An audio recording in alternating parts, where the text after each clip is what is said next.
Bonjour, je suis le docteur Roland Landman, je suis le directeur de la recherche clinique à l'IMEA et je travaille à l'hôpital Bichat dans le service de maladies infectieuses. Je voulais parler avec vous aujourd'hui des traitements antirétroviraux et de l'allègement des traitements antirétroviraux.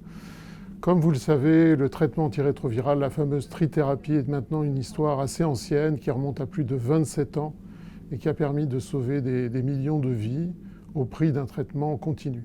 Donc ce traitement continu, ce sont des traitements antirétroviraux composés de 3 médicaments qu'on prend tous les jours, quotidiennement. Et depuis une quinzaine d'années, on a cherché à simplifier, si possible, ces traitements, tant pour des raisons d'adhérence, de simplification et de réduction de la toxicité des médicaments. Donc il y a eu plusieurs pistes. La première piste a été de simplifier les nombreuses molécules qu'on prenait quotidiennement. Donc on est arrivé jusqu'à mettre tous les médicaments en un seul comprimé, pris une fois par jour. La deuxième piste a été de simplifier en prenant non plus des trithérapies, mais des bithérapies. Ça, c'est un effort quotidien, c'est un effort important depuis une quinzaine d'années.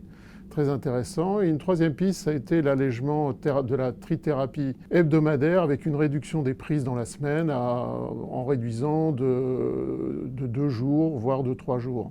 Il y a eu plusieurs expériences pilotes sur des réductions de prises hebdomadaires des antirétroviraux avec des collègues en France, à l'hôpital de Garches, avec des collègues en Italie, avec des collègues en Espagne, une expérience en Afrique australe pour des adolescents. Et toutes ces expériences pilotes méritaient qu'elles aboutissent à ce qui est la pierre angulaire des essais cliniques, c'est-à-dire un essai randomisé contre le traitement standard, vis-à-vis du traitement standard, ce que nous avons mis en place avec la NRS, qui est l'étude de Quatuor et qui a été publiée dans le Lancet HIV au mois de février de cette année.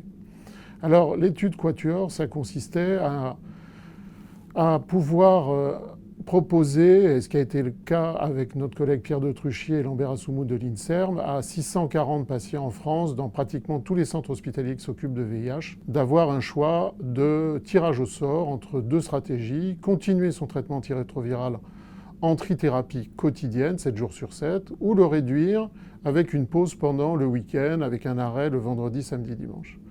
Les résultats de l'étude, après de longs mois de suivi, ont permis de conclure à la non-infériorité de cette stratégie de réduction des prises hebdomadaires, c'est-à-dire que le traitement pris 4 jours par semaine est équivalent au traitement pris 7 jours par semaine.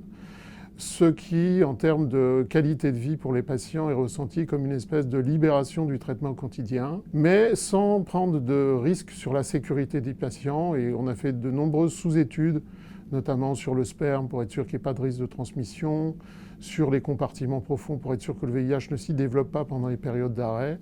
Et toutes ces sous-études ont montré que cette stratégie est totalement acceptée et elle est maintenant rentrée dans les pratiques quotidiennes de nombreux patients et de nombreux cliniciens. Voilà pour l'étude de Quatuor et qui, aussi sur un autre aspect, n'est pas négligeable. Les traitements antirétroviraux coûtent extrêmement cher. Juste à titre d'information, les dépenses de médicaments sur les antirétroviraux en Île-de-France représente le 2e poste de dépenses de santé de médicaments derrière le cancer. Alors vous imaginez bien qu'une réduction des médicaments à 4 jours par semaine, c'est une réduction de 40% des prix des antirétroviraux. Et c'est à la fois pour la communauté et à la fois pour les patients quelque chose d'important de comprendre qu'on peut aussi avoir un effet économique sans mettre en danger leur sécurité et leur santé.